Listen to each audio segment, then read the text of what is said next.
এমন শোক মেনে নেওয়ার মতো নয়। সান্ত্বনা দেওয়ার ভাষাটুকু কারো জানা নেই। কে কাকে সান্ত্বনা দেবে? ওমান প্রবাসীকে আনতে গিয়ে মাইক্রোবাস পানিতে ডুবে একই পরিবারের 7 জন নিহত। ওমান ফেরত বাহার বলেন, আমার বিয়ের 6 মাস পরই ওমান চলে যাই। তখন আমার সন্তান তার মায়ের পেটে। সেই সন্তানকে আজ মাত্র একবার জড়িয়ে ধরার সুযোগ পেয়েছি। এখন মনে হচ্ছে কেন মেয়েটাকে আরেকটু আদর করলাম না, কেন আমার স্ত্রীকে একটু জড়িয়ে ধরলাম না, কেন আমার মাকে জড়িয়ে ধরলাম না। সব কিছু এত দ্রুত শেষ হয়ে যাবে ভাবতেই পারিনি।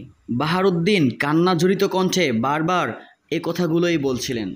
ওমান প্রবাসী বাহারউদ্দিন 3 বছর পর দেশে ফিরছিলেন। তাকে স্বাগত জানাতে লক্ষ্মীপুর থেকে ঢাকা গিয়েছিলেন তার পরিবারের লোকজন।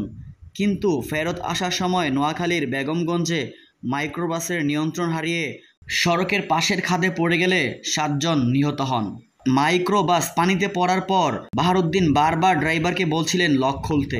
লক খুলে দিলেই হয়তো আরও অনেকে বেঁচে যেতে পারত, কিন্তু ড্রাইভার লক না খুলেই জানালা দিয়ে বের হয়ে যায়। পরে আমরা কয়েকজন জানালা ভেঙে বের হই, কিন্তু আমার মা, আমার বউ ও আমার মেয়ে বের হতে পারেনি। তারা সেখানেই মারা যায়। বাহারউদ্দিন আক্ষেপ করে তার পরিবারের লোকজন সম্পর্কে বলেন, আমি এদের সবাইকে নিষেধ করেছিলাম এরা অল্প বয়সী, এরা যাতে না আসে। আমি তো সকাল সকাল চলে আসব, কিন্তু তারা আমার কথা শোনেনি। এমন মর্মান্তিক ও হৃদয় বিদারক ঘটনায় পুরো এলাকা জুড়ে শোকের ছায়া নেমে এসেছে।